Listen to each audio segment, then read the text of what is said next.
An open letter to Elon Musk. Why Democrats are protesting Tesla and you, dear Elon.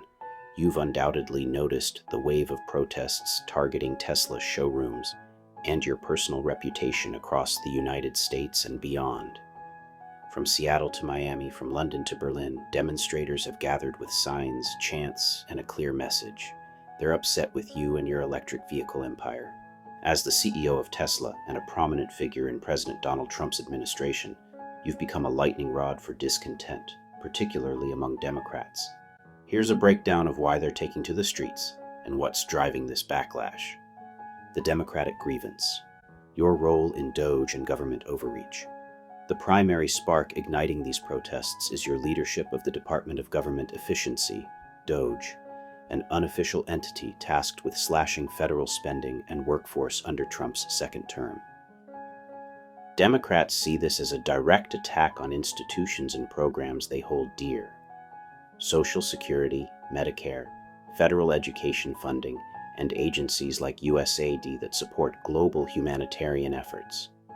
Since January 2025, DOGE has reportedly cut over 62,000 federal jobs and dismantled entire agencies, moves that critics argue lack congressional oversight or democratic mandate. For many, you're not just a tech mogul anymore. You're an unelected billionaire wielding unprecedented influence over their lives. Protesters, including Democratic lawmakers like Representative Jasmine Crockett and Chuck Schumer, have rallied under the Tesla takedown banner, aiming to hit you where it hurts, your wallet. They view Tesla as the financial backbone of your power, a company that fuels your ability to bankroll Trump's campaign to the tune of $250 million by some estimates, and shape policy. Chants of nobody elected Elon and sell your Tesla reflect their belief that your actions threaten democracy itself, turning Tesla into a symbol of oligarchic overreach. Environmental irony and brand betrayal. Once, Tesla was a darling of the progressive left, a beacon of sustainable innovation combating climate change. But your political pivot has flipped that narrative. Democrats and environmental activists now see a stark irony in protesting an electric vehicle company. As one organizer put it, it's ironic that as a pro-climate group, we're protesting against electric cars, but you cannot sacrifice our democracy for one piece of the thing. Your alignment with Trump, perceived by many as anti-environmentalist, coupled with controversial gestures, like the straight-arm salute at the inauguration that some labeled a Nazi salute, has alienated former fans.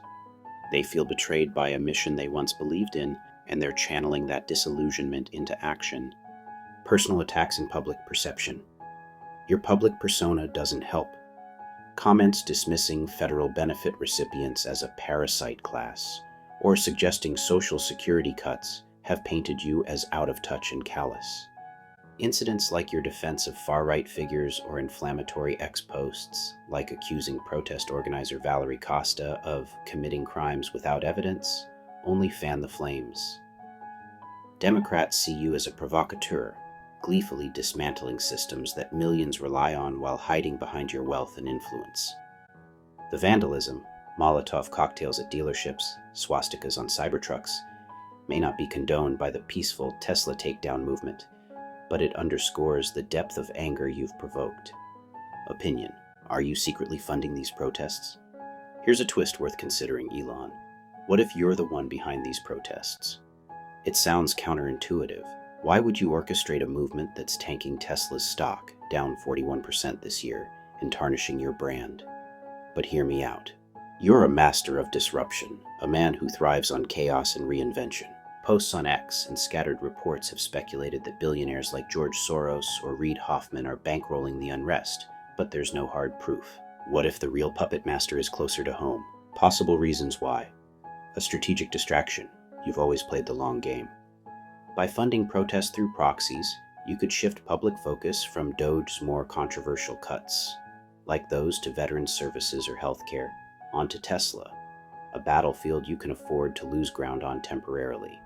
It keeps critics busy while you reshape the government unchecked. Brand reinvention. Tesla's eco-friendly halo has faded. Maybe you're letting the protests burn out the old image. paving the way for a rebrand tied to your vision of American efficiency and Trump's MAGA ethos. A few torched Cybertrucks could be the cost of pivoting to a new loyal customer base. Self-sabotage as leverage. You've got Trump's ear, but not his throne. By amplifying the backlash against Tesla, you might be positioning yourself as a martyr, proof of the leftist conspiracy you've claimed on X. It could strengthen your hand in negotiations, securing more federal contracts for SpaceX or Tesla down the line. The chaos factor, let's face it, you've never shied away from stirring the pot. Funding protests could be a grand experiment, a way to test Tesla's resilience or even thin the herd of disloyal customers and shareholders. You've said yourself, move fast and break things. What's a few broken windows to a man who dreams of colonizing Mars? Final thoughts. Elon, the Democrats are protesting because they see you as a threat, a billionaire reshaping their government without a ballot. They're hitting Tesla because it's your lifeline, and they're betting on grassroots fury to curb your influence. Whether you're secretly stoking this fire or not, one thing's clear: the stakes are high and the spotlight's on you. How you navigate this, whether through defiance, deflection, or something more cunning, will define your legacy in this turbulent era. Sincerely, Scott Young, aka Infamous Gamer.